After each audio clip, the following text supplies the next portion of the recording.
Siku kadhaa zimepita mara baada ya tukio kubwa ambalo limeweza kutikisa nchi kwa muda mfupi zaidi na kuweza kufika kwenye serikali, kesi kubwa ambayo ilikuwa inateka zaidi hisia za watu mara baada ya Mange Kimambi kuweza kuposti kupitia akaunti yake ya Instagram, Dada Taifa.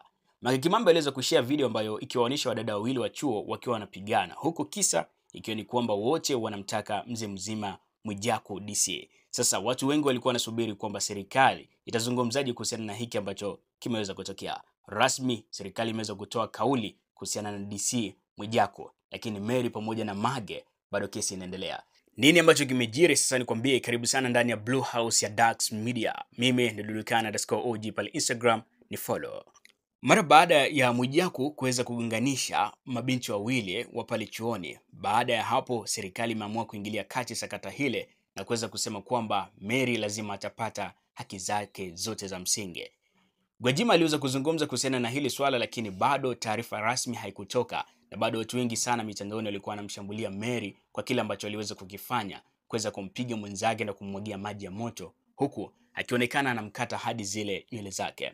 Watu wengi sana waliumizwa kwa hili tukio, lakini bado taarifa rasmi kutoka serikalini haikutoka.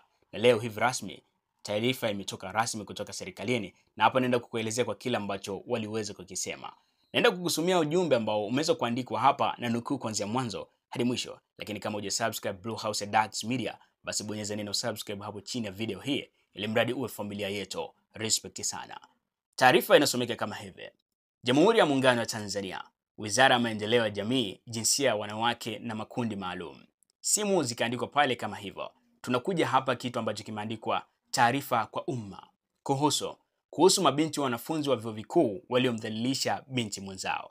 Dar es Salaam, tarehe 23 Aprili ya mwaka 2025. Taarifa ikaanza rasmi kama hivi: Ndugu wananchi, rejeeni taarifa yangu kwa umma ya tarehe 20 Aprili ya mwaka 2025 kuhusu mada tajwa hapo juu. Jeshi letu la polisi linaendelea kutimiza wajibu wake wa kisheria kuhusu kuwahoji wahusika wa tukio hilo. Aidha, kwa upande mwingine, jamii nayo imeendelea kuhoji mbona aliyetajwa kuwa ni Mwijaku hakamatwi. Ndugu wananchi, napenda kuhakikishia kuwa Mwijaku aliyetajwa kwenye video za mgogoro wa mabinti hao naye atahojiwa kwa mujibu wa sheria, na baada ya hapo wizara yangu itaona nini ifanye kuhusu mustakabali mzima wa maadili ya jamii na nafasi ya huyo Mwijaku na wengine wote wenye nafasi zenye kuchochea kasi ya athari chanya au hasi kwenye maadili ya jamii. Aidha, na waomba tu watulivu na tuendelee kufuatilia taarifa za jeshi letu la polisi. Asanteni kwa ushirikiano wenu. Alafu ikawa imeandikwa pale Gwajima, Waziri wa Maendeleo ya Jamii, Jinsia, Wanawake na Makundi Maalum.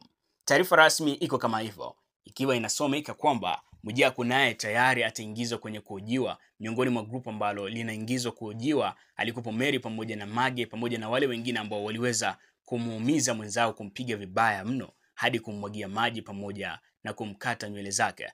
Lakini taarifa rasmi imetoka sasa kwamba Mwijaku naye ataenda kuhojiwa kwa kile ambacho aliweza kukifanya, kuweza kutajwa kwa lile sakata ambalo lipo. Swali linakuja, je, Mwijaku anahusika kwa 100% kuhusiana na hiki ambacho kimetokea? Ni ujinga wao wamefanya wao, ama kuna kitu kingine ambapo kipo kati ya hao mabinti pamoja na DC Mwijaku? Maswali yamekuwa ni mengi sana, watu wanahoji kwamba kwa nini Mwijaku akamatwi na kwa nini wanakamatwa hao, na hadi sasa hivi hakuna taarifa maalum ambazo zimeweza kutoka kwamba Mary tayari naye ameshashikiliwa na jeshi la polisi kwa mazungumzo zaidi. Lakini taarifa ya kwanza rasmi mara baada ya sakata hili kuendelea ni hii hapa. Taarifa ya kwanza ilitolewa na Gwajima. Mara ya kwanza iliweza kuzungumza kwamba anahitaji kuweza kumpata huyu binti ambaye anajulikana kwa jina la Mary, ili mradi aweze kumpa elimu ya kisaikolojia zaidi, kwa sababu atakuwa tayari ameshaathirika kiakili. Kupitia akaunti ya Instagram ya Gwajima aliweza kushare akiomba kwamba apate mawasiliano ya yule binti ambaye ameweza kufanyiwa huu ukatili. Naye Mange Kimambi aliweza kurespondi kwa kila ambacho Gwajima aliweza kukiomba, na baada ya pale Gwajima aliweza kushare kupitia akaunti yake ya Instagram kwamba tayari na taarifa zote ambazo zilikuwa zinaendelea kutokana na huyu binti. Aliweza kuandika kwamba tayari nimeshampata huyu binti, kitu kinachofuata kwa sasa kwenda kuhakikisha kwamba haki zake zote za msingi zinapatikana. Siku kadhaa zimepita, mambo yalionekana kama vile yamekaa kimya kidogo. Alafu muda huo Mwijaku DC yupo zake nje ya nchi, yupo na promotion mbalimbali. Maswali yakaibuka kwa watu wengi sana. Ni nini ambacho kinaendelea? Mbona hamtuambii chochote kile? Ndipo pale serikali imeamua kuvunja ukimya kwa hili ambalo lilikuwa linaendelea. Hii ni Blue House Dax Media. Kama hujasubscribe, basi bonyeza neno subscribe hapo chini ya video hii, ili mradi uwe familia yetu maalum kabisa kukupatia taarifa zote zilizotokea ndani na nje ya mipaka ya Tanzania. Kila kitu ambacho kinaendelea kutokea hapa tutakujulisha zaidi na zaidi. Hii ni Blue House Dax Media. We cover all aspects.